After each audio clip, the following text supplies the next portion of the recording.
Good morning, everyone. On the behalf of my institute, myself, Dr. Kapil Chauhan, and on behalf of institute, I welcome all participants, all international speakers. Yeah, the theme of the webinar is harmonizing informatics tool with pharmaceutical research for accelerated translation in healthcare, current perspective. And this is the host institution, Samrat Prithviraj Chauhan College of Pharmacy, India. And I would like to give the brief layout of our college. We are running approx 18 courses in different branches in pharmacy, nursing, education department, B department. And first of all, I would like to thank our management, Mr. Mahesh Singh Chauhan, Managing Director, Mr. Gopal Singh Chauhan, Chairman, who have provided the necessary facility for this work and their approval for the conduction of this conference. Now, come to our Department of Pharmacy, University of Gorontalo, Indonesia. He's a very fantastic and dynamic researcher and very dedicated personality towards the research. And topic of present talk is application of nanomedicine and therapeutic of natural product base. Our next speaker is Professor Dr. Husni Keria, East University, Turkey. And her topic is survey-based study on the use and comprehension of phytotherapy among dentists working in community hospital in Izmir, Turkey. I welcome Professor Keller. Our next speaker is Dr. Sally Al Jahabi, Faculty of Pharmacy, Egypt, Japan University of Science and Technology, Egypt. And her topic of presentation is next generation pharmaceutics, integrating 3D printing and artificial intelligence for tailored drug delivery. Next speaker is Professor Lilia Logoda, and she is from the Tenor National University, UK. And her topic is practical aspect of the QBD Wafa Muhammad Al Matagi, and she is from the Sana University, Yemen. And her topic of presentation is computationally guided optimization of anti-intelligence, a case study of McLean cephalospinal potentiation. Dr. Ben Pinkelsen, and he's from the Munich, Germany. And the topic of today's talk is molecular dynamics. Good morning, everyone. I am Vasudha Negi, and I am deeply honored to host this event titled Harmonizing Informatic Tools with Pharmaceutical Research for Accelerated Translation in Healthcare Current Perspectives. This theme highlights the integration of advanced digital technology such as data analytics, artificial intelligence, and other informatics tools with pharmaceutical research. The goal is to ensure that new medicines and scientific discoveries move more rapidly and seamlessly from the laboratory into real world patient care. In short, it is about using smarter digital tools to help scientists discover drugs faster, test them more effectively, and deliver safe treatments to patients sooner. I extend a warm and heartfelt welcome to all the international delegates, faculty members from various institutions, PhD scholars, and dear students. Thank you for joining us today and being a part of this significant event. Now, it's my privilege to invite our distinguished expert, Dr. Robert Ungari from Indonesia, to share his insights on a very important and emerging topic, application of nanomedicines and the diagnostics of natural product-based medicines. I warmly welcome you, sir, to address our webinar and enlighten us with your valuable thoughts. Please, sir, start your presentation. Okay, thank you very much for the invitation. Of Gorontalo. Today, I will present an overview of nanomedicine and therapeutic with a particular focus on how natural product-based formulation can be transformed through nanotechnology. In this session, we will explore the principal application and future opportunities of nanotechnology in healthcare, especially the role of liposomal system in improving therapeutic outcomes.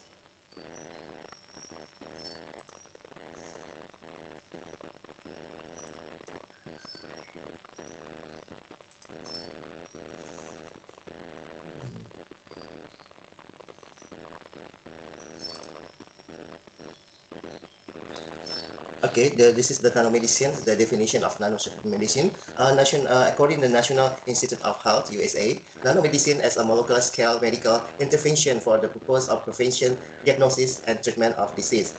Sometimes the definition of the European technology platform, nanomedicine, is the application of nanotechnology to health. It exploits the improved and often novel physical, chemical, and biological properties of materials at the nanometric scale. A nanomedicine is called the delivery system, medical device, diagnostic and sensor, biomaterials, imaging, and drugs. The application of nanomedicine has opened up a transformative pathway for enhancing drug delivery, diagnostic and therapeutic precision. Its application range from targeted cancer therapy and gene delivery to control release systems for chronic disease. In particular, nanocarrier enable improved bioavailability, enhanced pharmacokinetic profile, and better therapeutic index for drug derived from natural sources. By integrating diagnostic and therapeutic capabilities, as known theranostic, we can achieve more personalized and effective medical intervention, such like this nanomedicine, and we can use application in the activation of the dendritic cell and dendritic cell targeting, change of the tumor, the gene delivery, delivery of antibody, and also delivery the immune modulatory, adjuvant, and antigen and cytokine delivery. The slide show that the size of some materials which we started from smaller particle to bigger particle later, because later we will talk about liposome. It means that we have to know the size of liposome. The size is 100, between 100 and 200 nanometers. Many nanomedicine are already in routine clinical use. For example, this is the doxyl liposomes is containing the doxorubicin, and the nanomedicine can also entrap the antibody and the conjugate, and also virus as viral vector for gene therapy, polymer micelle, and something the polymer protein conjugate. This is the nanoparticle consists of the 4 parts such as nanoparticle types, targeting, imaging, and therapy. The nanoparticle types is such as gold, nanoparticle, silver nanoparticle, liposome, the magnetic, the carbon, and polymer. And sometimes the targeting, we can use the active antibody aptamers, then a small molecule. And about the therapy, we can use the thermal energy, chemotherapy drugs, control drug release, and some imaging. We can put imaging in the formulation. They use the fluorescence dye, magnetic material, X-ray, gas loaded particle, radio label, the electrons again. This is the theranostic. Theranostic is called the therapy and diagnostic, using medical device such as MRI, PCT, positron emission tomography, radiation photoacoustic imaging, and photothermal therapy, radiation therapy, gene therapy, and something the chemotherapy. This is called the theranostic. And theranostic formulation can be used to see the progress of the drug released from liposomes in the body. We can put lipid polymer dye in the liposome formulation with drugs, and see using the fluorescent microscopy. It's like this the picture. We can see the biodistribution of the drugs in the animal body. Now we talk about the liposome.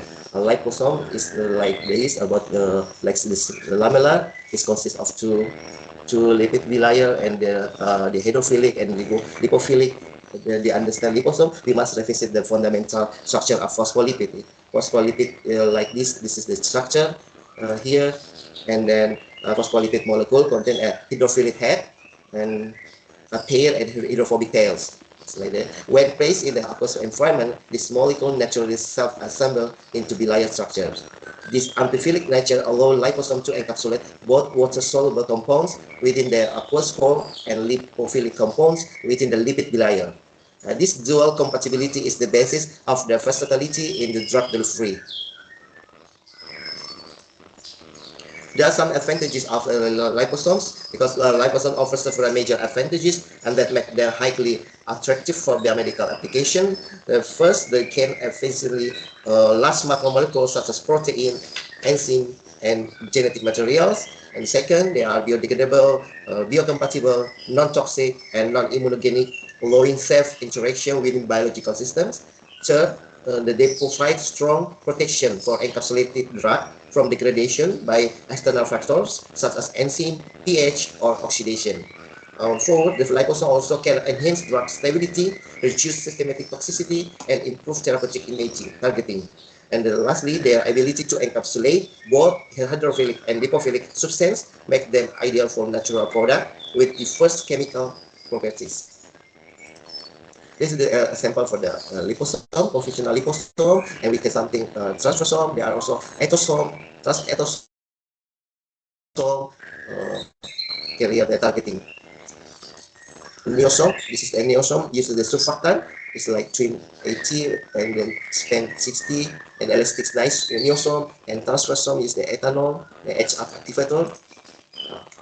Today I want to talk about the natural products because Indonesia is famous in the herbal medicine, such as curcumin and garlic and so on. We can the herbal we can use extract and formulate it into liposome. For example, since the curcumin, we already there's some research already do the research about the curcumin. You make a formulation liposome, polymer nanoparticle, nanogel, something dendrimer, nanoemulsion, inclusion complex, the phytosome, also solid lipid nanoparticle, and also curcumin nanoparticle. Then, because we know the natural product is like the difficult to formulation because they poor stability, poor solubility, and because they poor affability. That's why we can formulate into liposome to improve stability, and we can load it into liposome with the phytochemical, and after that we can characterize the size, the size, and PDI, polydistribution index, and zeta potential, and also we can see the morphology, morphology for the cell using cell or TEM. This is the curcumin. Curcumin is the liposome, and we can see the picture. The curcumin also is the pure solubility. This is difficult to dissolve in the water, and after you use liposome, the color is like this. And after we can load it, coat with the chitosan, and then it's like clear, transparent, the clear yellow, clear the color. And after that, we can test in the animal in vitro study and in vivo study. Also, we can use it cell like this.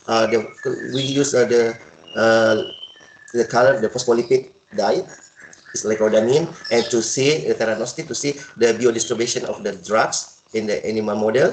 It's like this. And after that, we can conclude and make the culture cell to see in the for because liposome is the targeting cell targeting to the cancer cell line. And the conclusion of nanomedicine and advantages theranostic represent major pillar of the future medical innovation. Liposome technology stand out is one of the most adaptable nanosystem for drug delivery and diagnostic application. Natural products with their abundant reactive potential are excellent candidate for liposomal encapsulation, offering promising therapeutic solution for degenerative disease and chronic condition. The integration of nanotechnology with herbal medicine is expected to accelerate the development of more effective, safer, and targeted therapy. Yeah, I think that's all. Thank you very much.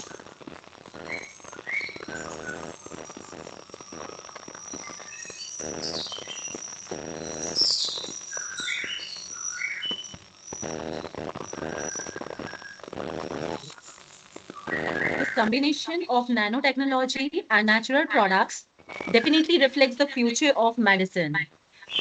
More precision, fewer side effects, and earlier diagnosis, personalized care. Thank you, sir, for sharing your expertise and thoughtful perspective with us. Yeah, Moving to next. Kumar for his kind invitation to this webinar.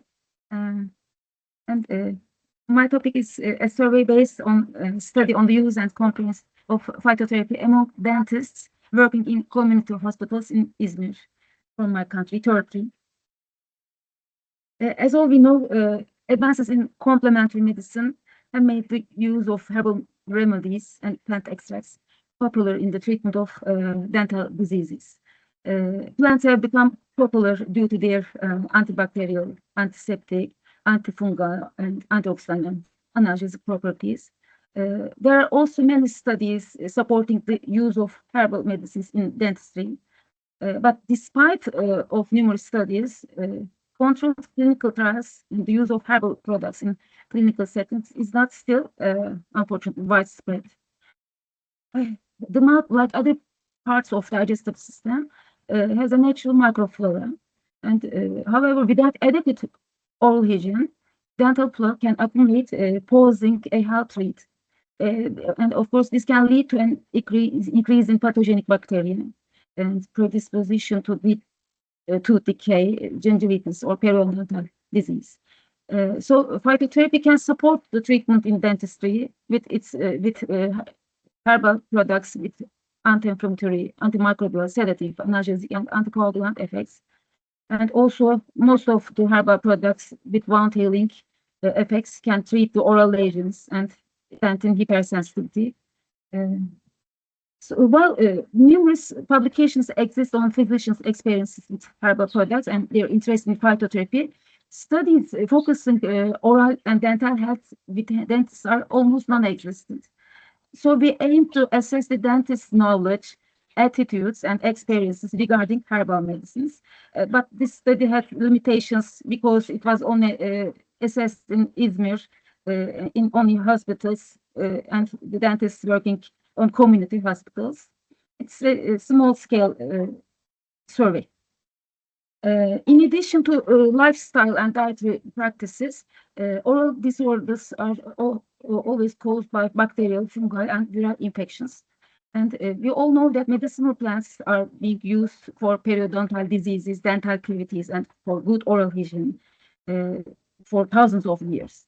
And bioactive compounds responsible for the activity of the herbal herbs help lower the microbial load in oral cavity, and they also prevent plaque formation, bleeding gums, mouth ulcers, dental caries, gingivitis, and halitosis. They are often used in essential oils or extracts or in conventional ways. For example, by chewing the raw plant material like fruits, leaves, or stems. Generally, antimicrobial analyses are conducted on dental researches.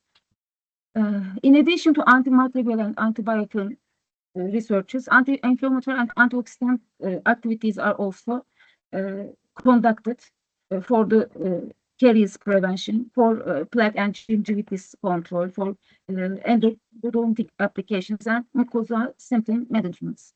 So when we talk about herbal medicines in the dentistry, we have to look not only for antimicrobial or antibiotic activities, we also have to search for their anti-inflammatory and antioxidant properties.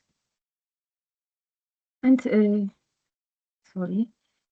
medicinal. There is a review on medicinal plants against dental caries and research applications and their antibacterial properties.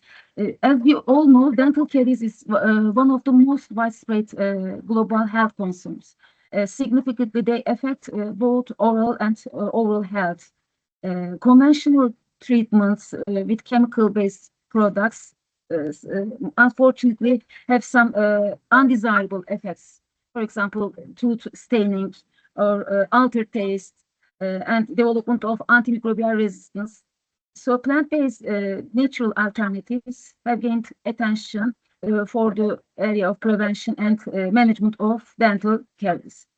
And also phytotherapy shows promising results in the pediatric dentistry field, contributing to caries prevention, gingivitis control, and pulp healing. There are various herbal sources, especially aloe vera, Allium sativum, Rosmarinus officinalis, Osminum sanctum, Salvadora persicula, Vitis vinifera, Punicula granatum, Piscium guavaya, Terminale cebula, Lentula edodes, and Kikorium intibus are some of the medicinal plants who have anti-caries properties in clinical trials. These plants have been investigated separately or in combination for their qualities, whether in the form of herbal extracts or essential oils extracts from different plant parts.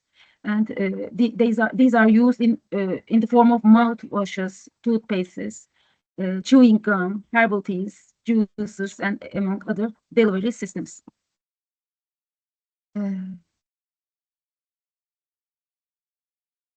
I will give some examples which are clinically used as herbal products.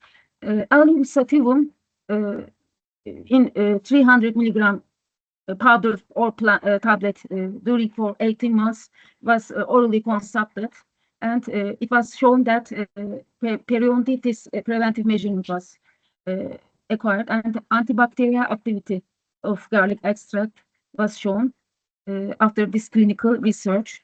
And aloe vera, which is a source of anthraquinones, was also used in toothpaste and mouthwashes, and animal density was improved. After use of mouthwash with aloe vera, significant reduction was observed in plaque formation and gingival and bleeding indices.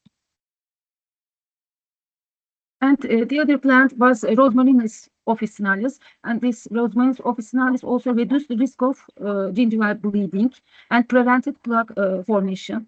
And the other one, Ossimum sanctum, also reduced the plaque and gingival scores. And the other one, Salvadori persica, it has mechanical effect on tooth. It's also used in mouthwash and against anti-gingivitis, anti-cariogenic, anti-plaque, and whitening properties. And the other one was Camellia sinensis. Camellia sinensis extract also diminished salivary Streptococcus mutans levels and has antibacterial activity. And the other one, Vitis vinifera, prevented dental caries and reduced the Streptococcus counts and reduced plaque formation also. And the other one, Punica granatum, also reduced oral Streptococcus counts, and plaque reduction was also observed. The other plant was Pisidium guava, and it was also found to be found to have antibacterial activities against oral pathogens such as Streptococcus aureus, Escherichia coli, Candida albicans, and Streptococcus mutans. Terminalia cedula is another plant, and this plant extract diminished count of Streptococcus mutans, which is found in salvia. With Lentinus edodes, metabolic activity of dental plaque was reduced, but no reduction was found in plaque scores. And the other one, Kikorium intubus, in 1 gram of capsule Kikorium intubus, had potent antimicrobial activity against Streptococcus mutans, and it was found to have antioxidant, antiproliferative activity. And they had concluded that Kikori leaf or Kikorium intubus leaves may be helpful in controlling periodontal diseases. And the other plant, Azadirachta indica, known as neem plant, in toothpaste showed antimicrobial activity and reduced the level of Streptococcus mutans also. So not only the plant extracts, but also we see propolis in preparations also. So, and some of researches are conducted by nanoparticles of these herbal extracts in toothpaste, in mouthwashes, in titanium mini implants coatings or orthodontic biomaterials. We may see these plant extracts in nanoformulated basis.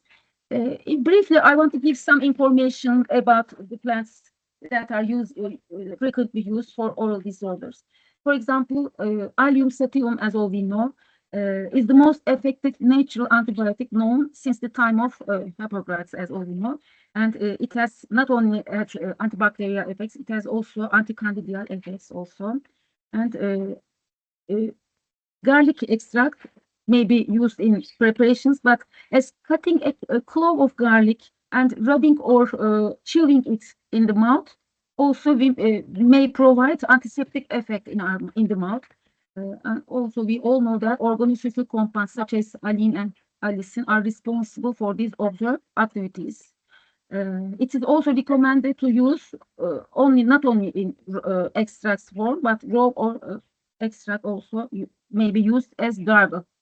And the other plants mostly used for dental disorders is Eucalyptus globulus. It's rich in essential oil, and the major component was eucalyptus or 1,8-cinnamon. And it's also used in dentistry. And the other one, in Turkey, we always use this clove when we have halitosis or bad breath in the mouth. It's also known to be active against oral pathogens and dental caries and gingivalis, periodontitis, and also it's active against Candida species. And Syzygium aromaticum essential oil is also used in the studies. It is it has inhibited the biofilm growth, and microbial inhibition was also observed. And the major compound of this aromatic oil, Syzygium aromaticum oil, was eugenol. And it's advice for gum health, fresh breath, mouthwash. You may use it in the mouthwash. And you may also use it in the toothache relief because it has analgesic properties.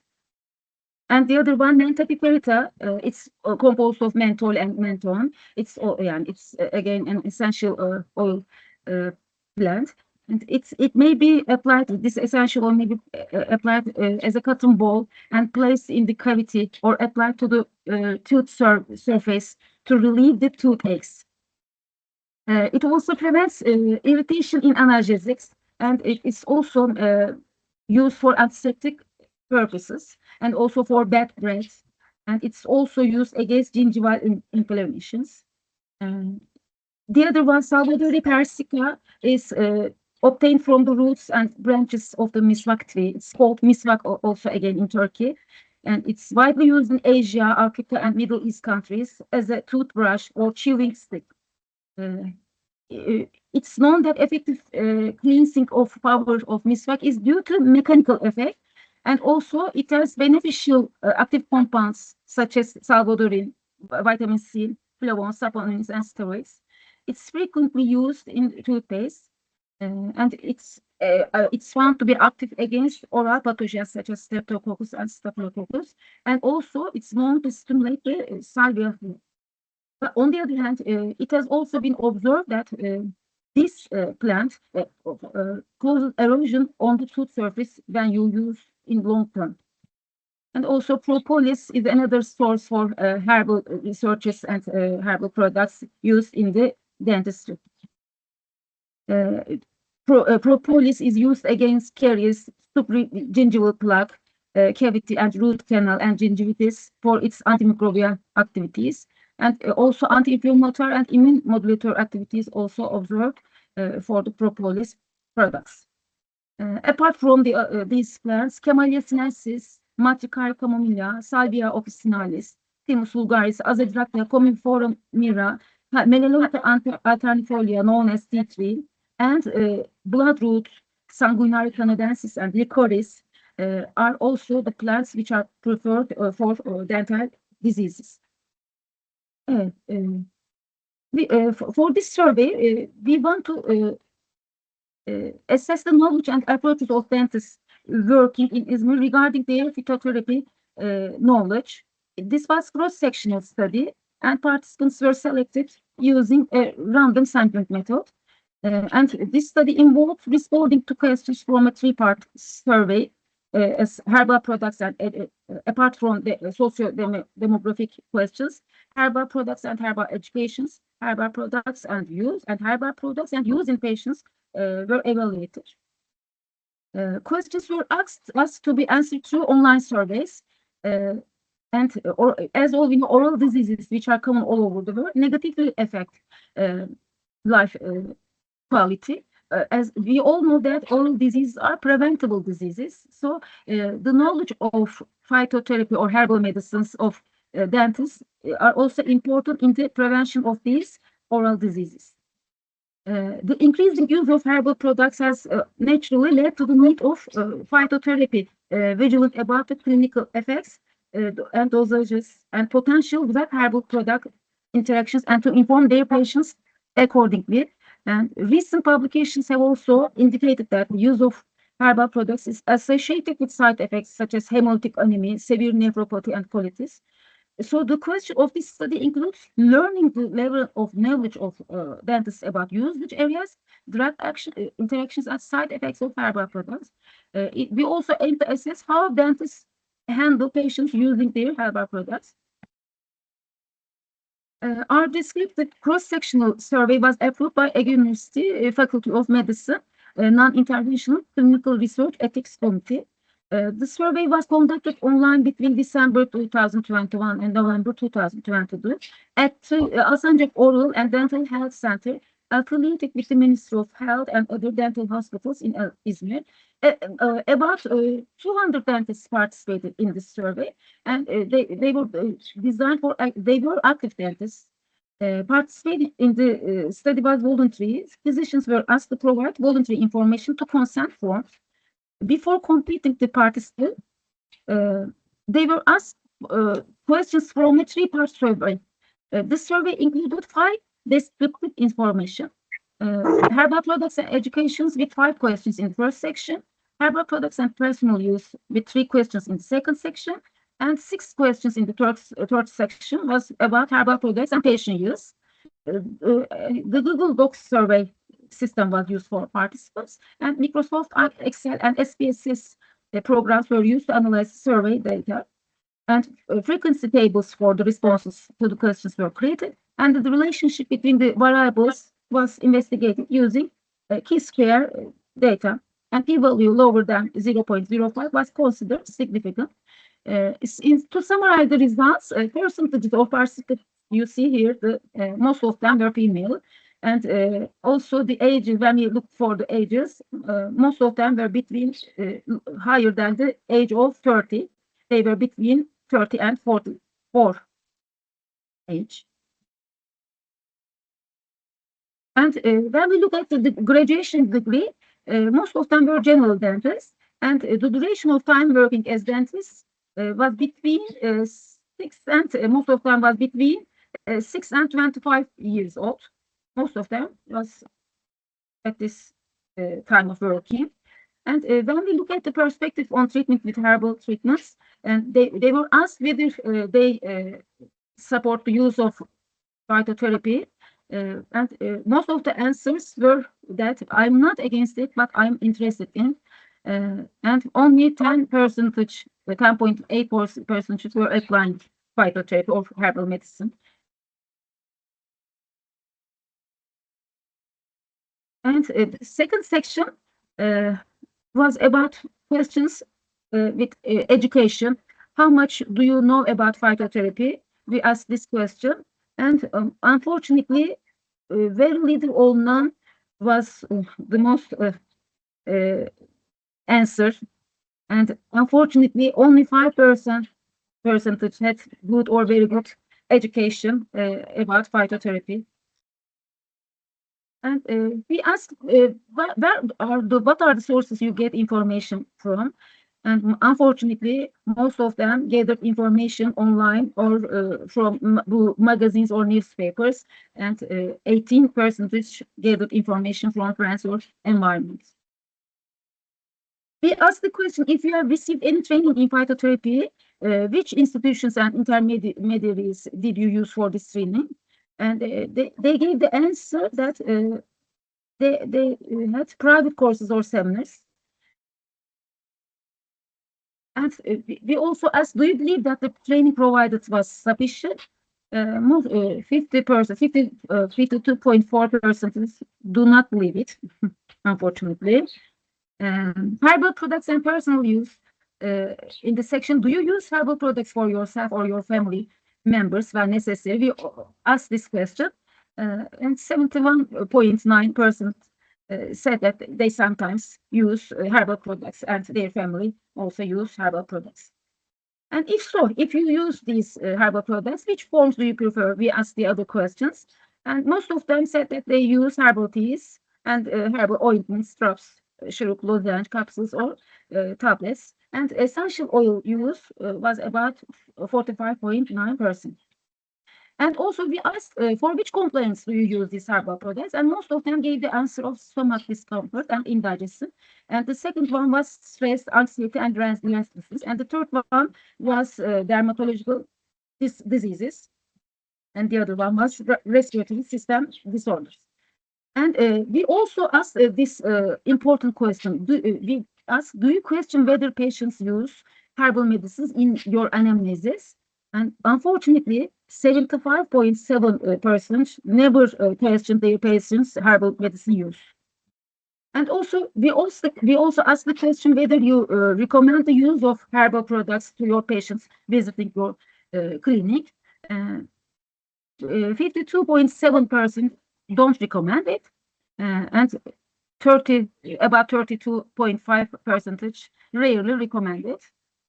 9% were indecisive, and only 6% were only recommended. Also, you asked the question, do you take into account possible drug interactions or side effects when recommending herbal products to patients? And also, they gave the answer 25.5 never, and 43.6% sometimes, and also only 30.9% often. And also, we ask for which dental complaints do you recommend herbal products to your patients? We ask these questions, and most of them gave the answer mouth sores and denture sores and gum diseases. And also, we have listed some plants or plant products, and we named them as chamomile, clove, sage, thyme, centrumsword, eucalyptus, green tea, etc. And we wanted them to evaluate the following herbs according to their preferences during their dental practices.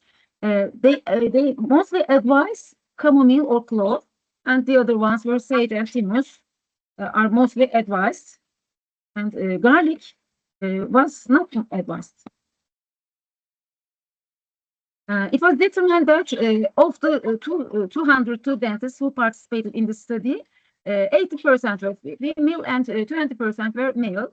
When examined in terms of age groups, it was found that 70% of the participants were between 18 and 29 years old, and 49% were between 30 and 44 years old, and 45 between 54 years old was only 36.5%, etc. Of the participants were determined to be special dentists. Only 57.1% were general dentists. It was determined that 80% between 1 and 5 years of medical experience, 36% between 6 and 15 years experience, 31 between 16 and 20 years, and 25% between 26 and 35 years experience. The first question in the first section, which assessed the participants' knowledge of phytotherapy, asked participants to select one of the following options: good to very good, moderate to very little, or none at all. The responses show that about 57 participants per person had little to very little knowledge, and only 5% had good to very good knowledge. When the level of knowledge about phytotherapy was compared statistically, with demographic characteristics, it was observed that there was no statistical significant difference between the level of phytotherapy knowledge and gender. However, a statistical significant difference was observed between the level of phytotherapy knowledge and age, degree of graduation, and length of time as a physician. And you see here the results of statistical analysis about the knowledge level and comparison with demographic characteristics. When the answers to second question of the second part of our study are examined, only 29% preferred herbal medicines in the form of ointment, drops, dragée, capsule, or tablets. When the preferred herbal products forms and social demographic characteristics were compared statistically, no significant relationship was found. And you see here the results about the statistical comparison of preferred herbal products with comparison of socio-demographic characteristics. The third question of our second part of our study was that dentists was asked about complaints they use herbal products for themselves or their families. And they gave the answer, and 26.3% use herbal products, most frequently for complaints such as stomach upset, indigestion, and bloating. When complaints preferred were compared statistically with socio-demographic characteristics, no statistical significant relationship was found. And you see here the comparison and statistical analysis. In the third part of our study, participants were asked to answer questions about herbal products and their patients. The first question in the third part was assess whether physicians inquired about patients use of herbal medicines based on their medical history. It was observed that they never asked this question in their anamnesis, unfortunately. Accordingly, it was determined that female physicians had a statistical high rate of frequently questioning medication use than males. That physicians aged between 18 and 44 had a statistically higher rate of never questioning medications use than those aged between 45 and 69. And that physicians who were not interested in or opposed to the use of herbal medicine had a statistically high rate of never questioning herbal medicine use. And no statistical significant relationship was found between graduation degree and length of service as a physician and questioning herbal medicine use. And you see here the results of comparison.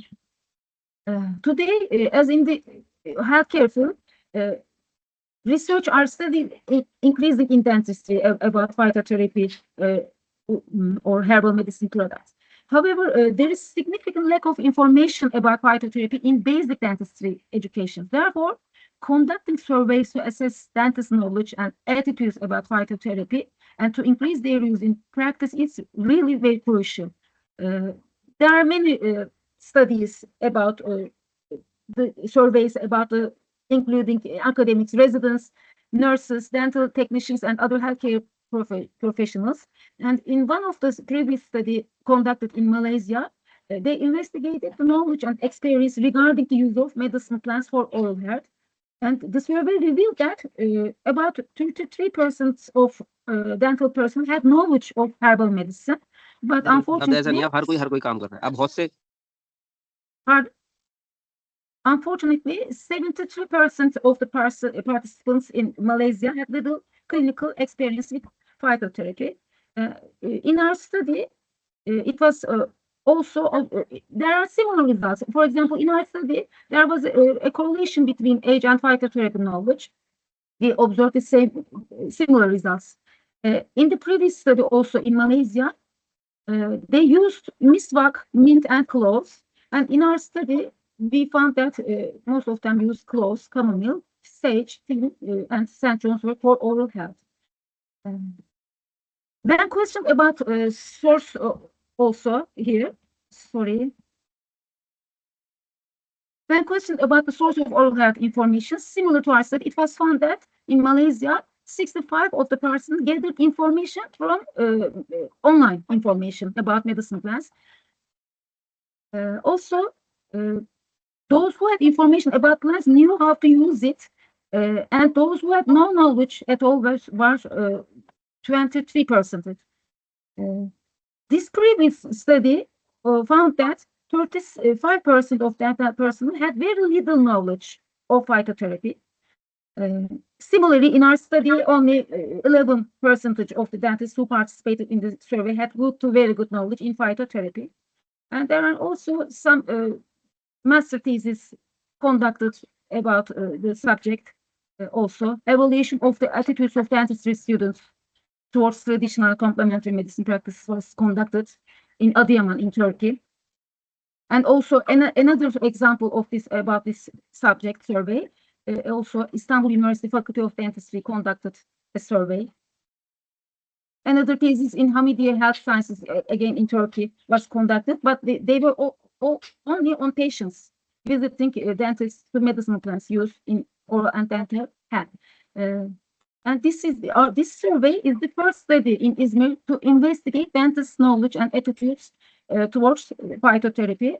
However, it appears that dentists are eager to utilize phytotherapy in their own practices and their patient cares. Consequently, it has been determined that dentists unfortunately lack sufficient phytotherapy training. To expand surveys and increase clinical research using herbal preparations in dentistry faculties, it's crucial that a phytotherapy course be included in basic and in other training. The findings will serve as an important reference for all future studies about phytotherapy and dentists. So, that's all. Thanks for your attention. On practical aspects of developing a QBD-driven RPHPLC method for pharmaceutical analysis. a topic to the forefront of pharmaceutical research and development. Please, ma'am, share your presentation. Thank you so much. Could you please tell me, do you see my presentation? It is visible. Okay, thank you so much. First of all, I would like to thank Professor Kumar for invitation to join this conference, and I'm very happy to be here with you. And today I will present our university, Ternopil National Medical University, via Invest of Ukraine. And it is my big pleasure with topic practical aspect of development of QPD-driven HPLC method for the pharmaceutical analysis. Quality by design, sorry. Quality by design, QBD, represents a systematic scientific-based approach to pharmaceutical analysis that enhances method reliability and regulatory compliance. Our presentation explores the practical implementation of QBD principles in developing rare phase high-performance liquid chromatography methods for pharmaceutical analysis, providing a comprehensive framework for analytical science.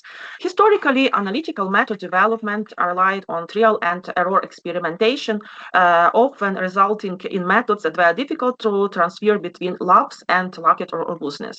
This approach provided limited understanding of method behavior under various conditions. Nowadays, QBD transforms method development into a systematic process where quality is built into the method from beginning.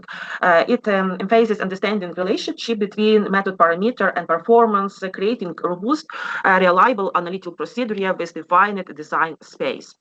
The target analytical target profile serves as the foundation of the QBD-driven method development, clearly defining the intended purpose and performance requirement of the analytical method. It established measurable criteria that guide all development activities. So method purpose defines the method is for assay, for quantity determination, impurity test, the solution, or stability test. Second, performance criteria specify accuracy, precision, sensitivity, selectivity, and range of application.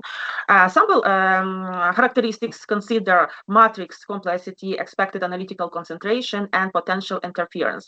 Regulatory requirements, a well-defined analytical target profile ensures that method development efforts remain focused on achieving fit-for-purpose analytical performance while meeting regulatory expectation.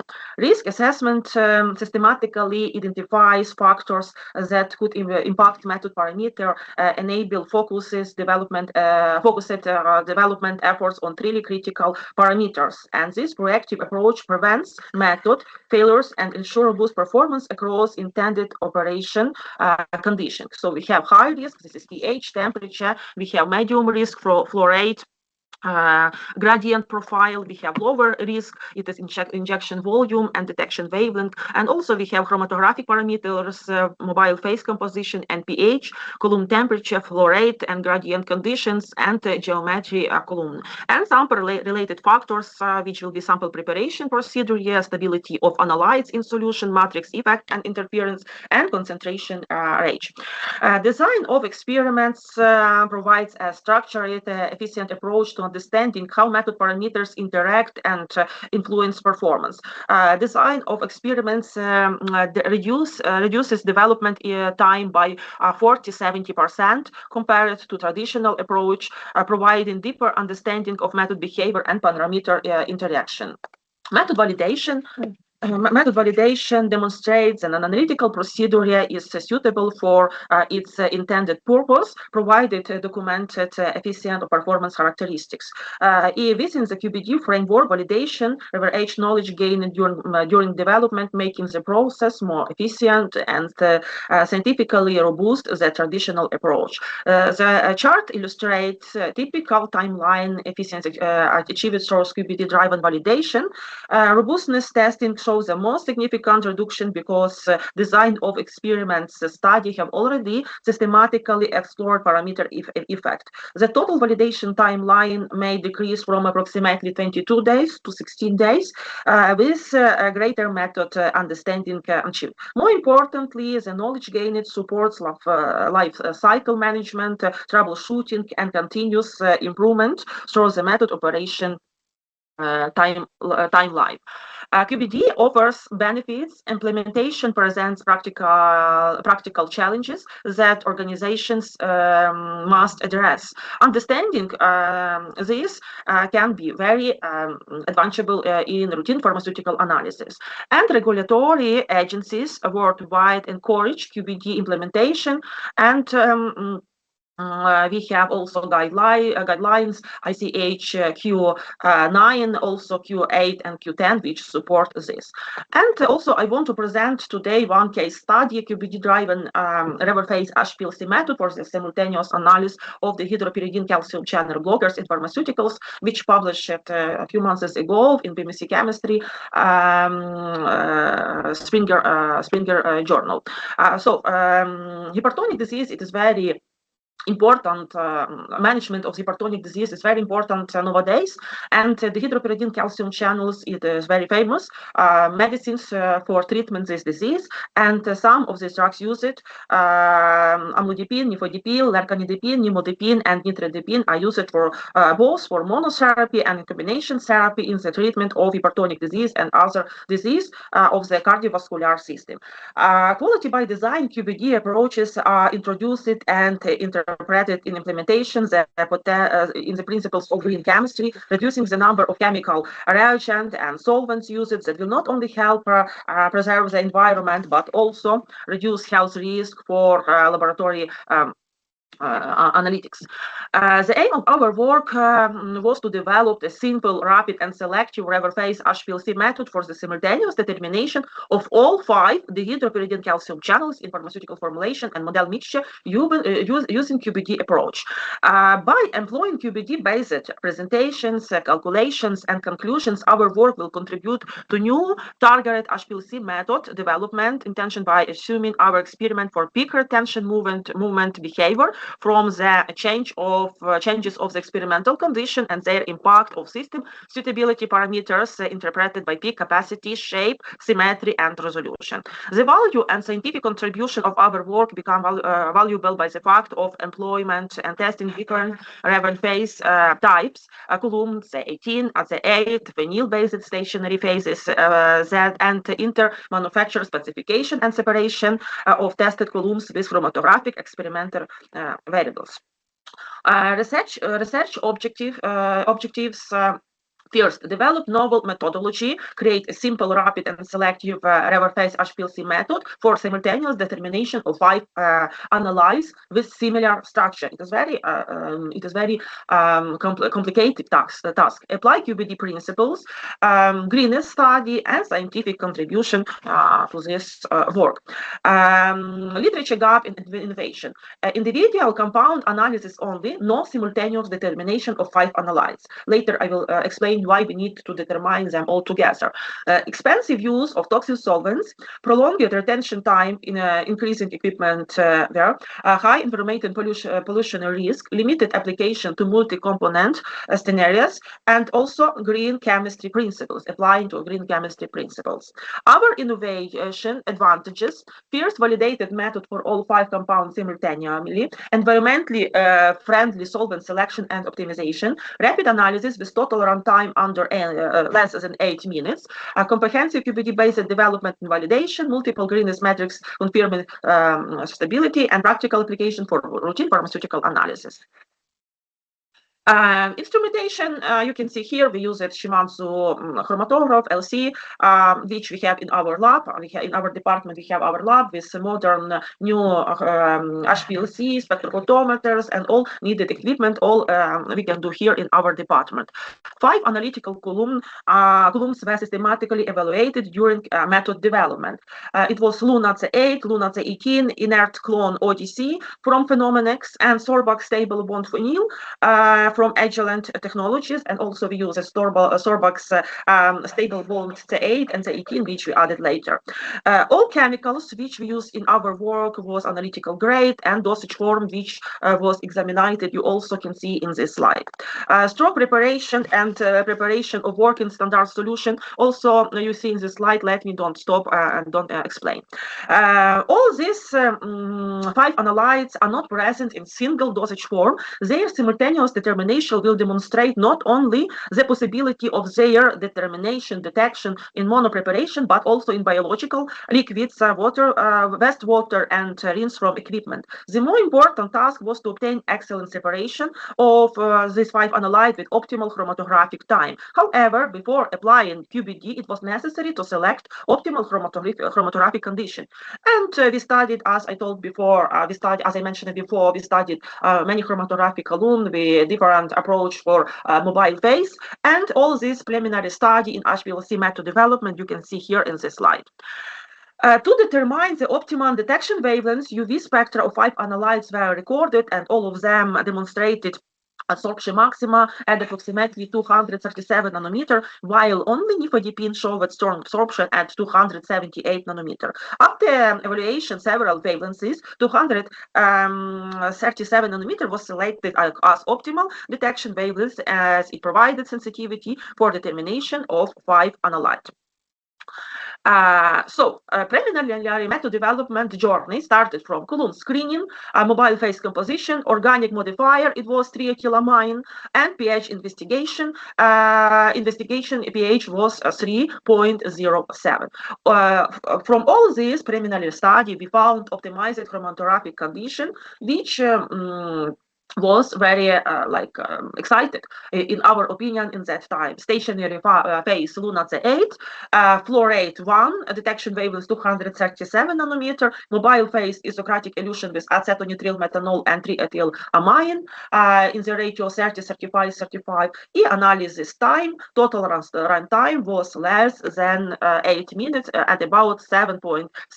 So to implement QBD, we studied first risk assessment, critical method variables, HPLC method responses, and we input method variables. It was percentage TEA, pH, percentage methanol, buffer concentration, column temperature, column May, column time, buffer type, column geometry, detector, injection volume, reagent purity, and reagents. Detector, it was the same because we used the dioid array detector in our work. Triethylamine was very critical for our mobile phase because it will help us to make like a mechanism of interaction in our column. So we organic modifier optimization, first of all it is initial study, then final ratio adjustment, and final composition. Method parameter optimization, we optimized different flow rate, we column temperature, pH optimization, injection volume, to be sure that we are in the right way. Quality by design approach represent, as I explained today in the beginning of my presentation, not traditional approach, but it is very modern approach, and it is not one factor in time, it is many factor in time and their relationship between each other. So for the reverse phase HPLC method, various critical method parameters which are critical for method development were identified as per ICH Q9 guidelines. The risk assessment of each input variable was evaluated as low, medium, and high, with represent of each method responses. And results, here I put it in this slide, you can see, and critical analytical attributes was theoretical plates number, tailing factor, resolution, and retention time. Box Benken design, we use it for the optimization study, and Box Benken design included 3 factor and total of 28 experiments, and in our research we have 5 analytes which complicated the statistical processing of the experiment. However, we show only QBD, nimodipine as last evaluated analytes. For statistical analysis, the trial version of Minitab software was utilized to evaluate all these models, terms, and their interaction, and the impact of methanol and triethylamine pH of mobile phase or number of theoretical plays. You can see here in this slide the greatest influence on number of theoretical plays. Head factor X3, it is percentage of TEA, with an increase in the amount on TEA, number of theoretical plates rises, amount of methanol and pH didn't significantly affect number of theoretical plates. The greatest influence on tailing factor, head factor X3, it is percentage of triethylamine TEA, with with an increase in the amount of tailing factor decreases. The greatest influence on resolution had factor the same percentage TEA and also additional X1 percentage methanol with an increase in the amount of TEA resolution rise with an increased amount of methanol resolution slowly rose. pH didn't significantly affect resolution. The greatest influence on retention time had factor X3 percentage TEA and X1 percentage methanol with an increase in the amount of TEA retention time rise with an increase in the amount of methanol retention time slowly rises. pH didn't significantly affect of retention time. Numerical optimization was evaluated to achieve the intended goal of retention time, resolution, tailing factor, and number of theoretical plates. The ideal chromatographic condition were a mobile phase ratio 30, 35, 35, flow rate 1, Coulomb temperature 30, and Coulomb time type Lunat 8, detection wavelengths 237 nanometer, and obtained chromatogram. You can see in this slide. You can see very good resolution and perfect system suitability parameters. Also, this method was identified based on acceptable system suitability test parameters and method applicability. And the other method, variables such as detection wavelengths, Coulomb, and its temperature were controlled and which are of low risk. Validation of the proposed method was performed during ICH guideline and evaluated linearity, specificity, accuracy, precision, and robustness. Linearity was evaluated using 5 levels of each of the investigated drugs, where concentration varied in the age from 10 to 50 microgram per milliliter. All statistical calculation you can see here. All result is suitable with acceptability criteria. The method accuracy was evaluated by testing laboratory prepared mixture with known concentration of 5 analytes at 3 different levels. Also, it's suitable for acceptability criteria, precision also you can see here, and results of robustness study was the method robustness was tested by applying a little modification to the chromatographic condition, which included the flow rate and the temperature of the Coulomb, and the result which are present in table shows that mirror alternatives had no significant effect on tailing factor as well as on retention time, providing the robust of the proposed method. Also, you can see results in this slide. And the validated method was successfully applied to the determination of 5 analytes in dosage form. And also we studied greenest statistical composition with the reference method, and greenness by many the more modern metrics. Analytical greenness instrument was used to evaluate the proposed method's greenness, and high degree of greenness was indicated by the method agree result of 0.78 out of 1. The agree result was positively impacted by the flow rate, the isocratic method of elution, the use of methanol and acetonitrile and TEA rather than more toxic solvent, and the lack of sample derivatization. Also, Mugabe matrix you can see here, and complex Mugabe matrix and new matrix analytical green star area, and matrix related not to green but to more to white chemistry also present in this slide. So method is green. Environmental impact quantification, as you can see, per 100 sample analysis, the method approximately takes acetonitrile 300 milliliter mobile phase, methanol 850, because mobile phase plus sample preparation, water, and triethylamine mobile phase modificator, so 70 milliliter. Also, method advantages, as you can see, it is rapid analysis. We use less than 80 minutes for quantity determination of all 5 analytes. Practical implementation, ICH validated, QBD optimized, green chemistry, and simultaneous determination. It is first one, and there is no any simultaneous determination method which can be presented in scientific literature. Scientific contribution, a novel analytical methodology, QBD implementation, separation science, because it is similar structure. So another analytical groups, pharmacological groups, chemical groups can use it as and can take example from this research. And green chemistry leadership, as I said before.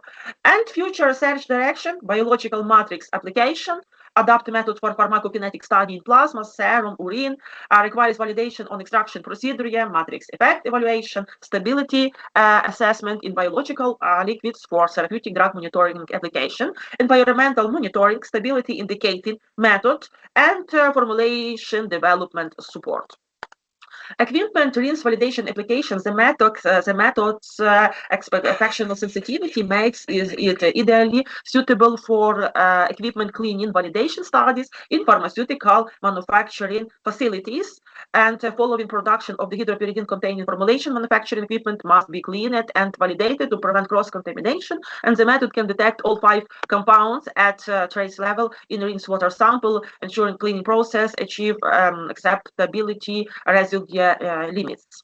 Method transfer and implementation consideration. First of all, column selection, because alternative Luna 18 column can be changed with another, but in lack of time, I couldn't show all results with all column. Alternative column should undergo comparative testing to confirm equivalent separation and capping quality and base deactivation level critical for peak shape. Mobile fail preparation, prepare fresh daily, mix acetonitrile methanol ethylamine, adjust pH and degazation. It is very important step, and monitoring pH weekly. System suitability parameter and control quality sample in low, medium, and high quality control sample levels for each analyte.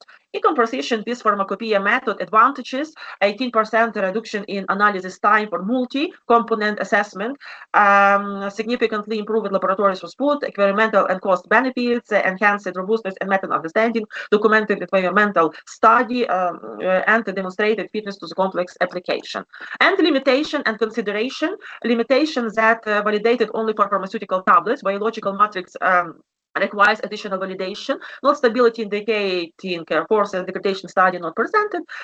Single wavelength detection may miss central impurity with different UV characteristics. Required specialized HPLC column for optimal performance. Mobile phase preparation requires pH matter and daily fresh prepared, and not validated for only for solid dosage form. So it is okay, because it is for treatment hypertonic disease. Practical consideration: column equilibration requires 30 minutes before analysis. Triethylamine molarity requires solvent storage. Method transfer between labs may require saline pH adjustment. Sample filtration, it should be very important. System suitability and regular column maintains. Also, it's very important step.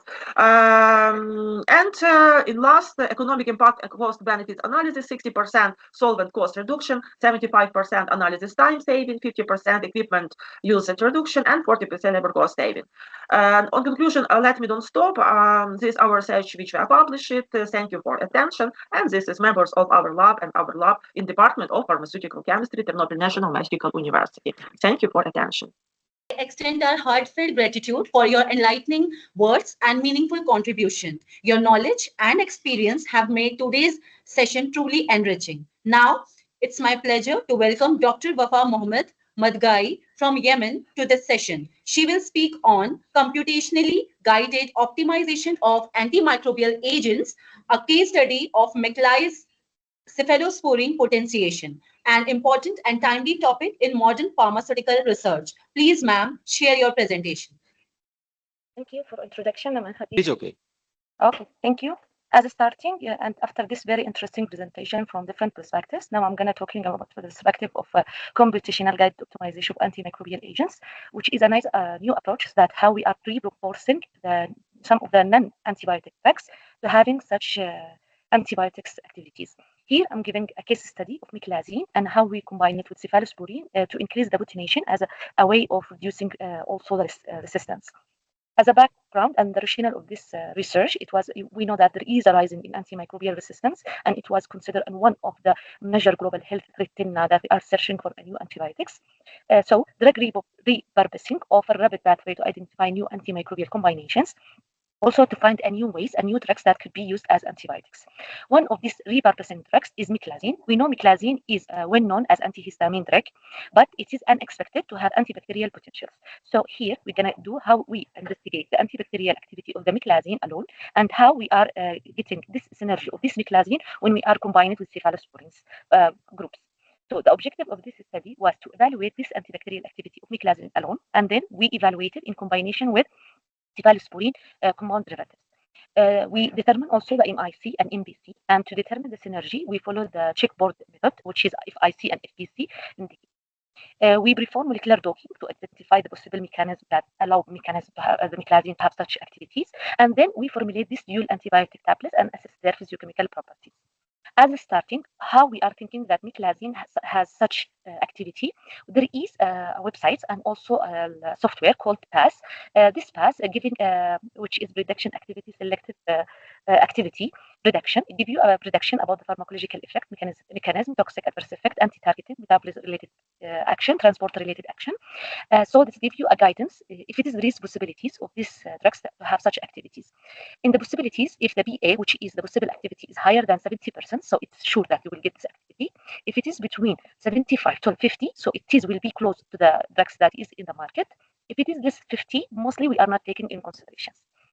According to our results for the meclazine, we just input the structure of meclazine and we get different activities. For example, it's work as anti-eczema, which is anti-inflammatory, which is 92%. And it's already in another case study, we're already having such activity and we already tested and we already approved it. But here, because we are talking about the antibiotics, you will see the cephalosporin CD actase inhibitor giving 67%, which is this indicating that meclazine has activity in combination in synergism with cephalosporin. From this perspective, we taking the consideration of meclazine and we test its activity as antibacterial. Starting, we take different and standard antibiotics like penicillin, erythromycin, clindamycin, ceftriaxone, ciprofloxacin, and others, and then we tested against various bacteria, which is Staph, MRSA, E. coli, Klebsiella, and Pseudomonas aeruginosa, so that to have this variety and which give interruptive activity from different one. We also to ensure that our bacteria resistant and to which antibiotics is resistant, so that when we are doing the synergism with meclazine, we know if it's work or not. Then we took the meclazine, the ceftriaxone and cefixime, and we test them against gram-positive bacteria, which is clinically isolated, and also gram-positive bacteria, which is the standard bacteria. Started with the clinical isolated gram-positive Staph aureus, you find that ME, it's indicated for meclazine, in the dose of 50, it is the same dose that is used in the market as antihistamine. It gives percent of inhibition zone, 44. And if you compare it with cefixime, which is already in the market, is 45. So it's giving a big inhibition zone as a well-known antibiotics in the markets. And when you compare the MIC, they give the same MIC. So this will give us very interesting because it gives good activity from cefixime and stronger than ceftriaxone. Then we tested also against gram-positive. We select E. coli, Klebsiella, and ergonosa. And then we test all these activities. We see that the meclazine is not working against E. coli, but it works against Klebsiella, which is strong activity 28, but it's not the same activity that cephalosporin derivatives are using. But when we compare and for Pseudomonas aeruginosa, it's not that activity. So according to that, we realized that it's effective against the Staph and it's effective against Klebsiella. Then we tested the same antibiotics and meclazine with against Staph aureus and Klebsiella, but resistance species. We select these two activities because we already seen that meclazine show such activity, and we see that in the resistance Staph aureus activity, of meclazine is reduced till 15, but still give moderate activities. But for Klebsiella, is still strong activity for the resistant species of Klebsiella species, which is very interesting, even to use meclazine alone as an alternative of antibiotics if there is need to be used. After that, we use the combinations to test if there is a synergies or potentiation or an activities. We started with Klebsiella activities, and we do the combination of cefixime with meclazine, and we test the both activity for both of them. We get the inhibition zone 51, which is stronger for the inhibition zone was larger than the cephalosporin derivatives alone, and it is larger than meclazine alone. So this is indicated according to checkpoint, which is given 0.33. That is the interpretation of this FPC, that this activity is synergism.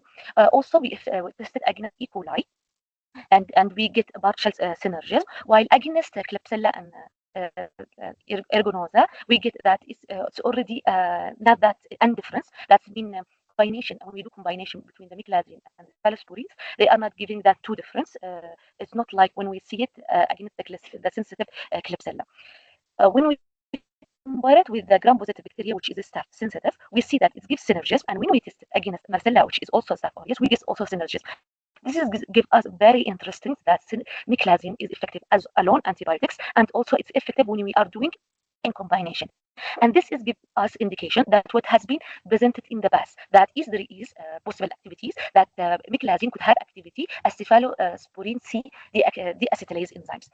Then we test this combination also against the negative bacteria, which is the E. coli sensitive, and which we get partial synergism, and Klebsiella sensitive partial synergism. Ergonosa, it's also partial synergism.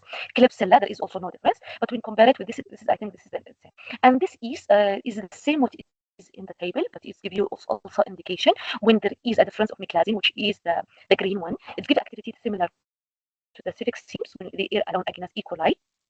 And it is very weak when we consider it in the Klebsiella. But when you talk about ergonosa, it gives good activities. And this is the difference what has been also mentioned and discussed before in the tables. Then we take this meclazine again and we do in silico to see why this meclazine and civic seam could have such activity in the bacteria. And we do molecular docking, we do blind docking. In the blind docking, we prepare the docking inputs that is required for the protein to be tested. And then we do blind docking using autodock 4, and we do ligand configuration at the binding sites. And we choose meclazine and civic seam because both of them get this synergism activity against the different tested bacteria. And this is how we are getting the orientation of meclazine inside and the possibility of binding to the receptors. Even here, you will see how the civic seam is also binding to the same receptors with different binding sites, which is sequential hydrogen bond, alkyl bonds, which is very important to have such binding. So this is to confirm that the civic seams and meclazine is binding to the same binding sites, which is could be the possibility of the meclazine, why they are getting the same activities. Then, according to that, we decide to have a formulation, which is a new formulation of two drugs, which is the meclazines made with civic seams. According to the activity that we already get, we have formulate 5 type of formulate with different raw materials and additives to get the best formula that is being selected. Then, according to that, we test the different formulas, which is we get 10 formulas, and we different the friability, average, and hardness, and we choose the best formula that gives us the best activity according to the dissolution. And we know that the dissolution is considered as one of the important tests that when you select the formulation, you select it according to that. And we get only 2 accepted formula, which is formula 9 and formula 10.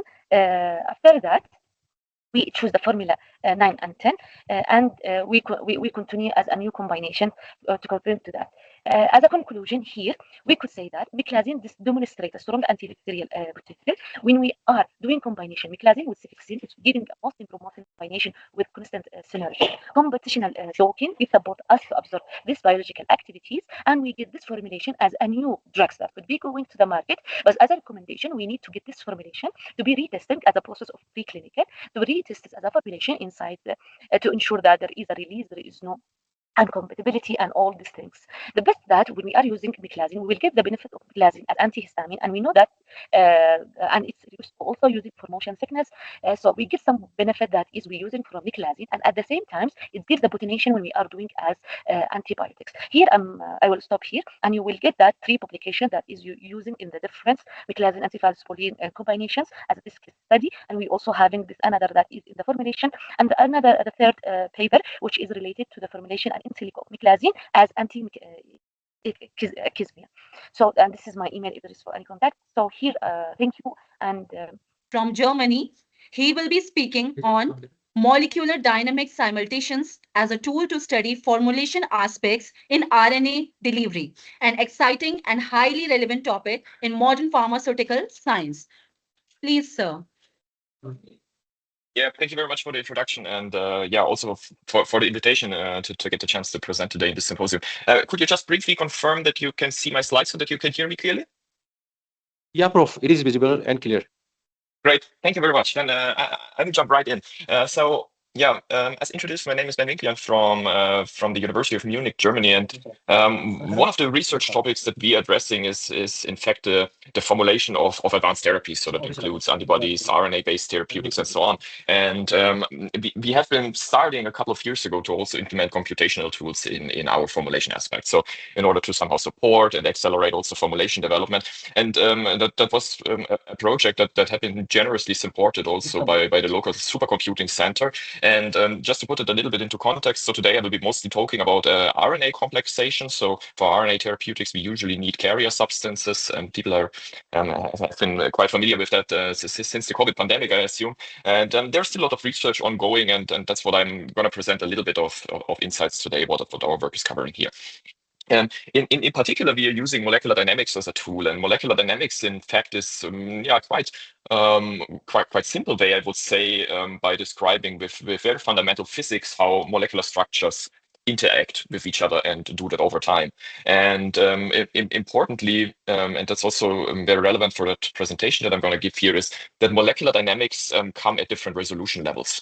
And why is that important is because molecular dynamics is computationally very cost intensive, meaning that if we are, for example, thinking about simulating an entire messenger RNA or a nanoparticulate structure, is that usually computational resources are not powerful enough to conduct these kind of simulations in a reasonable time frame. And that's why we have different resolution levels. Most commonly used is so-called all-atom resolution that defines actually every atom in a molecule as one interaction site, but also, for example, so-called coarse-grained models that combine several atoms into larger interaction sites. You lose obviously a little bit of resolution in your simulation, but in turn you accelerate simulation time and also sizes of the simulations that you can conduct. Notably, we can also extract or quantify data with these simulations. So it's not just a visualization tool. We can, for example, quantify H bonds. We can look at solvent accessible surface area of molecules and also conduct energy calculations, for example, complexation of RNAs with carrier substances. But just to put it a little bit into context. And if we are talking about formulation of RNA therapeutics and also the application of those, we have identified several stages, let's say, during the formulation requirement where we do and also in the future would like to use molecular dynamics simulations in order to gain additional insights. Most importantly, of course, starting with the assembly and formulation of the carrier substances. So what you see here illustrated in your right. We go over into interactions also with the biological environment. So if you, for example, administer an RNA-based therapeutic, usually there is a very rapid interaction with, for example, serum proteins that adsorb to this structure, to the carrier structure, that somehow facilitates the interaction with also the target tissue and cells. And then also once internalized by the cells, you're confronted, for example, with the endolysosomal compartment. You need to escape the endosome to be able to essentially deliver your cargo into the cytosol. Today I will be mostly focusing on the assembly and formulation aspect. One example study. So when we tried to implement those tools in our institute, was that we said, okay, we don't want to do like small molecules, like handcrafted all atom simulations, but we wanted to conduct studies on molecules in their actual size. So, for example, a very common transfection agent for RNA therapeutics is polyethylenimine, and due to its rather simple structure, it was a good starting point for us to say, like, okay, can we develop a tool that automatically generates these models in meaningful and realistic molecular sizes also? And so we developed this code that essentially prepares all the files that are relevant for molecular dynamics simulations, and that can customizable create molecules. Let's say here example is shown with 10 kilodalton size or 25 kilodalton size with variable degrees of branching, all automatically without having to write these files manually. And we can see that those molecules nicely can be represented also in different pH states. They change their radius of curation, and that matches really nicely also experimental values from titration curves.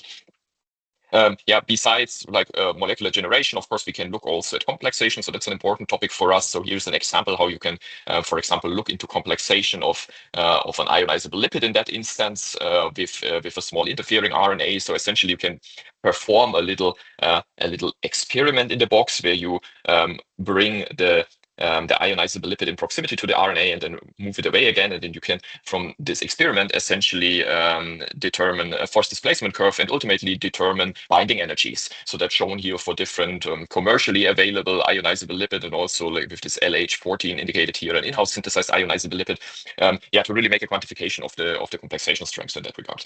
Another study that we conducted was looking at the effect of different amounts of hydrophobic groups in the carrier substance. So here indicated with OA standing for oleoylamine. So the carrier structure here had either 30, 55, or 70% of oleoylamine, and we formulated that with small interfering RNA at different N2P or at different weight ratios in the end. And what you observe here is that, of course, the structure sizes that form, so the complexation structures are quite different depending on the amount of hydrophobic groups that you have in there, and also on the amount of polymer that you have in there.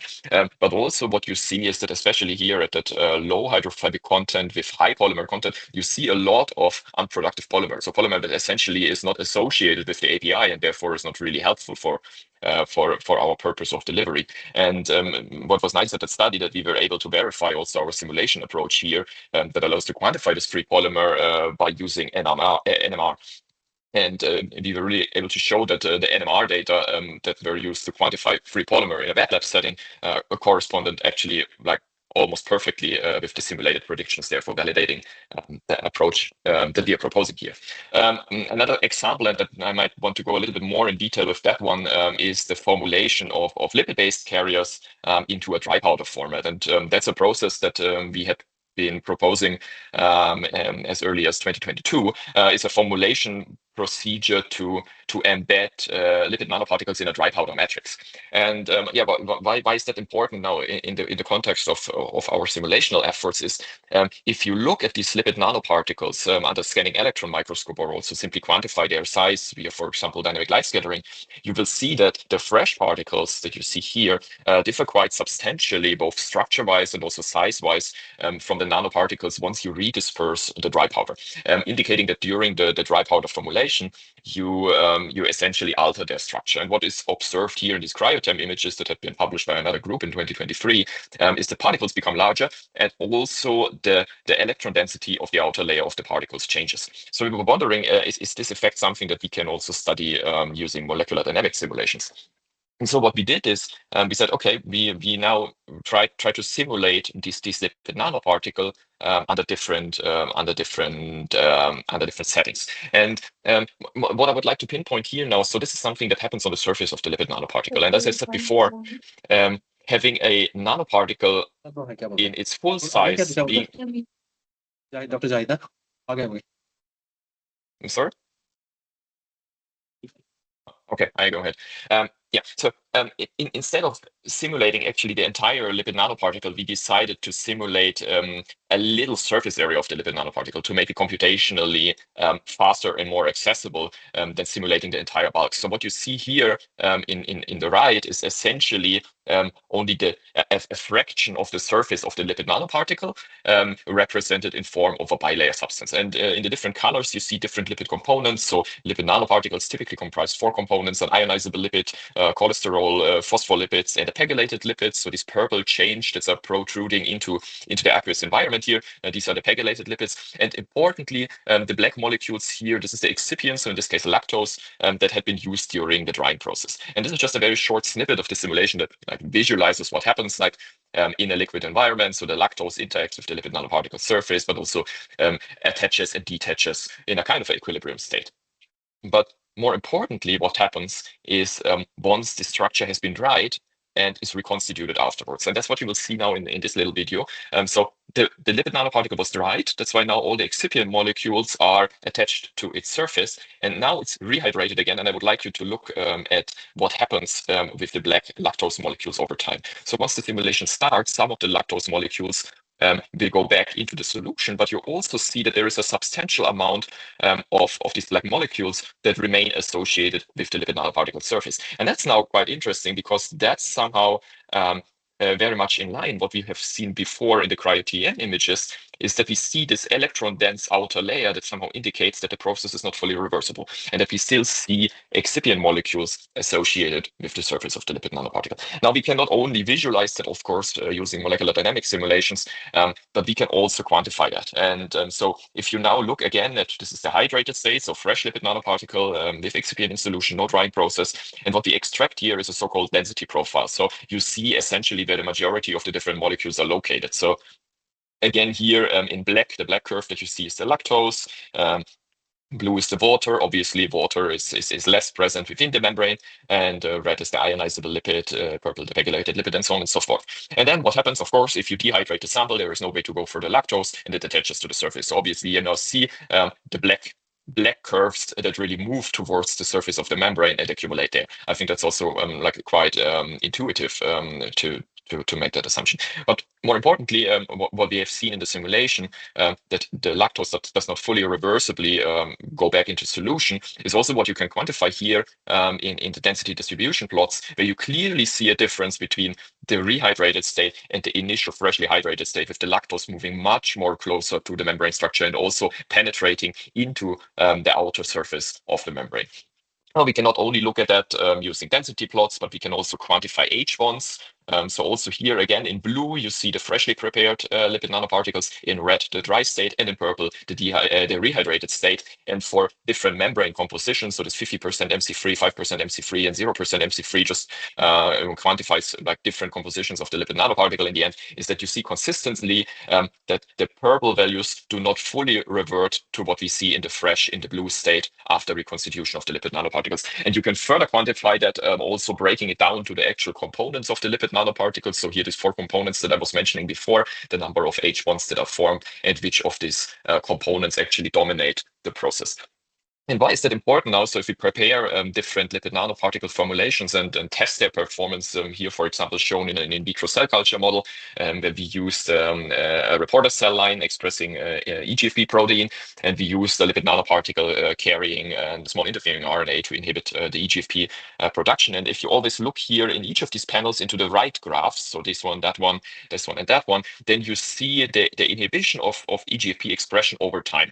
And so that's essentially our efficacy. So we want to, with the small interfering RNA, inhibit EGFP expression efficiently. And you see in the full line the freshly prepared LNPs, and in the dashed line the dried and reconstituted LNPs. And now you see dramatic differences between these formulations of LNP1 and LNP2, where the fresh LNP clearly outperforms the dried LNP compared to the lipid nanoparticle 3 and 4, where they look almost identical. And that already highlights that depending on the formulation and the different components that we have in there, the drying process might alter the structure more or less, and we can use that somehow to control performance of the lipid nanoparticles. And that has been a walkthrough now through mostly assembly and formulation, also a little bit of what happens in reconstitution. So current work is ongoing, especially in the field of endosomal escape. So we have simulated entire endosomal membranes, have looked how different polymers and also lipid-based structures interact and might facilitate endosomal escape in that structure. By now, I think that would extend my talk too much. So I would also like to come to an end at that point. And I would like to thank, of course, everyone who was involved in that study. So my team is a small group of 4 people. This year is the entire institute that I'm affiliated with. And yeah, there are a lot of people who both contributed from the simulation aspect, but also all the validation work that we perform in the laboratory. So thank you for your attention, and thank you for inviting me to this exciting symposium. Mohammed Zahid Iqbal from Saudi Arab. He will be speaking on clinical decision support systems, a new frontier for clinical pharmacists, an innovative topic that offers valuable insights into the evolving role of clinical pharmacist. Please, sir. My name is Dr. Zahid. I am from Saudi Arabia, King Khalid University, Saudi Arabia. So I will be talking about today for clinical support system, new frontier in clinical pharmacy and pharmaceutics as well. Okay, thank you very much for Prof. Kapil Kumar for invitation to join this symposium, and thank you very much to all of you for your time and all. So today we are talking about the clinical decision support system. We know that the digital health nowadays, it became AI is actually supporting the clinical pharmacists in decision making as well. So when we talk about the clinical decision making system, first thing is healthcare. We know that all over the world nowadays it became a digital kind of modules that can be driven by AI, especially with the help of AI. Clinical pharmacists now in direct patient care.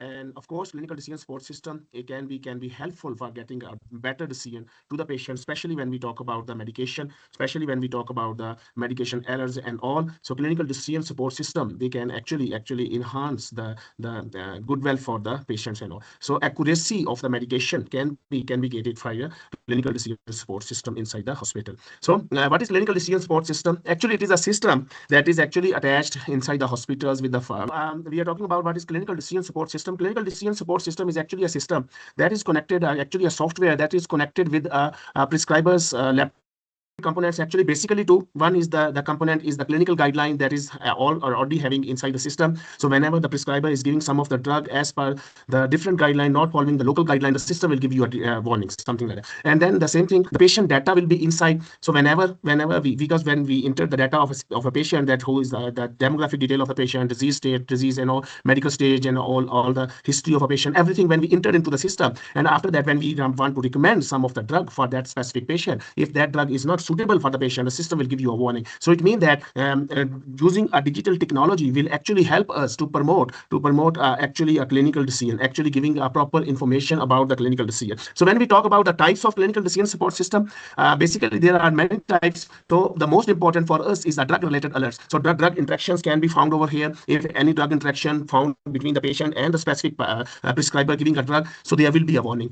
Plus the dose checkups when the drug is recommended, like some of the patient, they need a dose adjustment. So if we don't do the dose adjustment for specifically for a clinical patient who are having a kidney problem, and that specific drug is eliminating from our body by a kidney way, so if the drug is giving in a high dose, the system will give you a warning for this patient, the drug has to be reduced, the dose has to be reduced. Similarly, for the allergic of a patient, some patients are having allergic to some of the drugs, so they already given the data, so the data will be inside the system. So when the clinical pharmacist or the prescriber, the healthcare providers, they want to give a drug to the patient, and if that drug is having allergic to the patient, so the system will give you a warning. Sometimes it is actually giving a support for a diagnostic purpose as well. Some of the suggestions it is giving, like when we enter the symptoms of a patient, the chief complaint of a patient, the system will give you a actually hint for this patient which kind of diagnostic test you want to go for the further detail. And now, for example, for diabetes mellitus, if the patient is having a millimole, the fasting glucose level in millimole per liter is more than 11 or something 12, then the system will give you a hint that this patient may go for HbA1c testing and all. Then the therapeutic planning, also treatment pathway, how the drugs will be given, specialized when the personalized the dosage is required. So that time it can be giving a system will give you some kind of hint that can be helpful for the patient selection and help for the disease management and all. Then of course therapeutic planning would be, and then the disease management, especially for the chronic disease patients. So in the first sitting, what kind of information we need to give to the patient, the system will give you a detail. So by taking the help from the system, you can always rely on a system, because system will not forget anything like human beings. So sometimes we may forget some of the information that is actually important to give to the patient during chronic disease management, like hypertension, diabetes mellitus, any chronic the other kind of chronic disease and all. So we have to give the proper information. So system will give you information what can be given to the patient in a first sitting, and what can be in a follow-up in the second sitting and the third sitting and so on. So it will give you a detailed kind of information that you can share with the patient. So types of a clinical decision support system, there are many types. I told you some of the drug interaction kind of drug checking or drug related kind of alerts, the system will give you diagnostic kind of support. Then therapeutic planning, of course I told you. Then the disease management, and all it will be helping actually getting the help from an AI kind of system. So whenever we are entering some of the detail inside, so then we are trying to give the drug to the patient, that actually this drug will be totally matched with the individualized patient care. So talking about the specific patient in front of us, sometimes we forget that the patient is having any other chronic symptom or any other problem that the patient is having, but the system will not forget, because it's already details are there inside the system. So in this way, the clinical pharmacist can actually get a help from a system, and then there would be a proper kind of treatment and management for the chronic disease patient. When the WHO says that health for everyone, so the system will actually help us in doing the health, good health for everyone. Then we talk about the role of pharmacist. Of course, we are taking the role from the system inside the clinical decision support system, that is actually helping us. Sometimes the system will also help us in MTM, like medication therapy management, especially when we talk about medication therapy management. What are the lifestyle modification the patient has to do? What kind of lifestyle modification, what kind of disease management, what kind of symptoms the patient has to identify, what kind of things the patient has to do in the first 1 month of a treatment, then what kind of things the patient has to do in the second 1 month of a treatment, then another 1 month, something like that. So when we talk about the chronic disease management for the patient, of course, every month we do have a sitting with the patient. So the system actually will give us all the details that can be transferred to the patient on the first sitting, on the second sitting, on the third,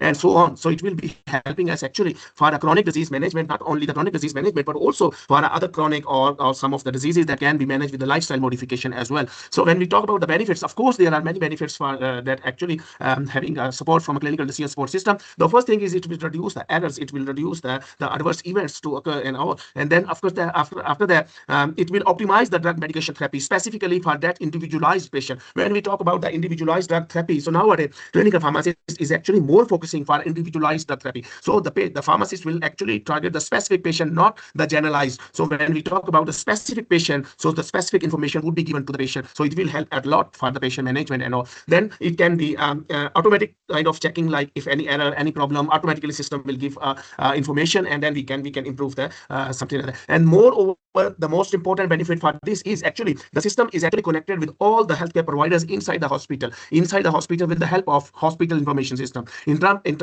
kind of network inside the hospital. So all the healthcare providers are connected with the system. So if anything we want from here, like we are giving a medication to the patient, we already told the pharmacist led educational management to the patient, we already informed, but sometimes we can forget some of the things, and sometimes we do need some of the dietitian to be involved. So in this way, in the system, there would be an option. If the hospital is having a dietitian, you can refer all the details as such to the diet management, and the patient can be shifted to the dietitian as well. And then, of course, it can be automatically checking the drug interaction, adverse drug reactions, and all. And moreover, when we talk about the clinical pharmacokinetic, like the patient, some of the patient, they do need a dose calculation, like they are on the stage 2 of CKD, stage 3 of the CKD. Of course, we cannot give the same drug to the patient. Of course, management where the specific patient, individualized drug therapy to the patient, that is most important thing nowadays the clinical pharmacist is doing. So when the patient is having a hypertension and the patient is also having a CKD, so the dose calculation would be needed. So in this way, the system will actually help us to do the dose calculation. System will actually give us a warning that this patient needs this much of a dose only. So we have to recalculate the dose, we have to redesign the dose and all. So after this, we will be doing the dose calculation for the patient. So it means that the clinical decision support system not only generally helping the clinical pharmacist, but also it is actually helping individualized drug therapy for a patient. So when we talk about the general and some of the limitations or some of the challenges in front of the clinical pharmacist in the future, the limitation maybe there are an kind of excessive notification. Sometimes there are many notifications. We usually ignore the notification, though that can be a challenging, that can be limitation for the system. So whenever there is a system warning, we have to focus on a specific target, we have to identify, and then we continue with that. And some of the time it can reduce the clinical judgment, like because it's actually helping with the help of some of the AI softwares. So maybe sometimes it is giving some of the wrong kind of recommendation, so we have to identify the recommendation, then only we can give to the next patient and all. So these are some of the ethical kind of concerns can be there later on. When we talk about the real world, this is a published research paper. It's stated that it's a review paper, and it's stated that whenever we are taking a clinical decision support system, the help from a clinical decision support system, the error reduction would be around 50% in medication errors. So this is actually a good thing. Like whenever we are using a system,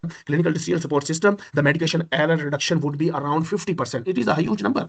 So we can take a help from a clinical decision support system. It's actually that shows actually how good system the system is. And the other thing, another example is whenever we are talking about the clinical decision for a patient. So whenever we are recommending some of the antibiotic, like antibiotic stewardship program, this research paper proved that with the help of a clinical decision support system, antimicrobial stewardship program can be effective more as well. So more kind of specific treatment can be given to the patient. And when we talk about the future direction, there would be all over the world now, because they are shifted all over the world. The clinical pharmacists, including all the healthcare providers, they have actually shifted to the digital kind of system. So in future, there would be help from the clinical decision support system. There would be more help from the system, from the softwares. So we being a pharmacist, we being a healthcare providers, we have to reframe our knowledge towards the digitalization. So with this, I am really thankful to Dr. Kapil, who arranged this kind of a seminar, so that we can share the findings with the other colleagues, with the pharmacists, with all over the world, so they can actually get a help from the system, because we have to in line with the system as well. So we have to update our knowledge, being a pharmacist in all over the world.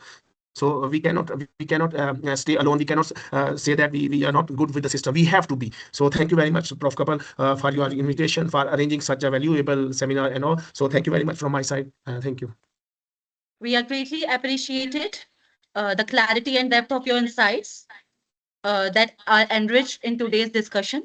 Now, I am delighted to welcome Dr. Juicy Marie Viria dos Santos from Brazil. She will be discussing historical markers of pharmacy in intelligence-driven healthcare. It highlights key historical milestones in pharmacy and explains how modern tools like artificial intelligence, data analytics, and digital systems are now shaping the future of patient care, medication management, and pharmaceutical services. Please, ma'am, share your presentation. Strategy that mitigates regulatory, privacy, and equity risk. Adopting standard high-impact pilot use case and engaging regulators and patient early on are critical action to transform potential in sustainable clinical and commercial benefits. Thank you for your leadership and commitment. I'd like you very much to participate for this moment, and sorry for I can't present my slides. Thank you for providing such a meaningful and intellectually stimulating session. As we come to the close of this conference, I would like to thank each one of you for your valuable insights and active participation. Today's discussions have shown us that harmonizing informatics tools with pharmaceutical research is not just an opportunity, it is a necessity for faster and more impactful healthcare innovation. Together, we have explored how technology, data, and scientific expertise can unite to improve patient outcomes and shape a healthier future. Let us carry this knowledge forward with a shared commitment to collaboration, integrity, and innovation. Now, I would like to request Dr. Amit Kumar Sen, HOD of B Farm, to deliver the vote of thanks. Sir, please. Thank you, Vasudha ma'am. Good afternoon to everyone, respected dignitaries, invitees, participants, and students. I am feeling honored to get this opportunity to conclude the webinar on harmonizing informatics tool with pharmaceutical research for accelerated translation in healthcare current perspectives. Certainly, this international webinar was very useful, and we all got the opportunity to make aware ourselves with challenges and development in the field of pharmaceutical sectors. But organizing an international conference is a challenging task. This cannot be possible without great preparation by working hand sports from every corner and blessings. Now, it's a time to convey our gratitude to all who have extended their support to make this event successful. At the outside, on the behalf of organizing committee, I would like to express my profound gratitude to our Honorable Managing Director and Chairman Sir for his blessing and motivation. Sir, you are our source of motivation and energy. Honorable Managing Director of Samrat Prithviraj Chauhan, College of Pharmacy, Mr. Mahesh Singh Chauhan Sir, Chairman Mr. Gopal Singh Chauhan Sir, and our Honorable Director Dr. Kapil Chauhan Sir. I would like to thank Dr. Robert, Department of Pharmacy, Faculty of Sports and Health, State University of Gorontalo, Indonesia, for his awesome lecture on application of nanomedicine. I would like to thank Dr. Husne, Faculty of Pharmacy, Department of Pharmacognosy, Age University, Turkey, for her valuable speech. I also wish to thank Professor Dr. Saleh, Faculty of Pharmacy, Egypt, Japan, University of Science and Technology, Egypt, for her lecture on next generation pharmaceutics, which has been very fruitful to us. I would like to thank Professor Lilia, National Medical University, Ukraine, for her excellent lecture on practical aspect of the development of QBD-driven RP-HPLC method for pharmaceutical analysis. I also wish to thank Dr. Bafa, Faculty of Pharmacy, Medicinal Chemistry Department, Sanaz University, Yemen, for her valuable speech on computationally guided optimization of antimicrobial agent. My thanks also to Dr. Benjamin, Department of Pharmacy, LM University, Munich, Germany, for his awesome lecture. I would like to thank Dr. Mian, King Khalid University, Abha, Saudi Arabia, for his valuable lecture on clinical decision support system, which has been very fruitful to us. I also wish to thank Dr. Jussi Mary, Rio Grande do Norte Government Department of Health, Brazil, from her knowledgeable lecture. My sincere thanks to Ms. Vasudha Negi Ma'am, Assistant Professor, Department of Pharmacognosy, Samrat Prithviraj Chauhan, College of Pharmacy, for her welcome speech and support. I wish to thank Mr. Manish Kumar Saxena, Assistant Professor, Department of Pharmaceutics, Samrat Prithviraj Chauhan College of Pharmacy, for webinar, moderator, and technical support. Thank you. Thank you very much.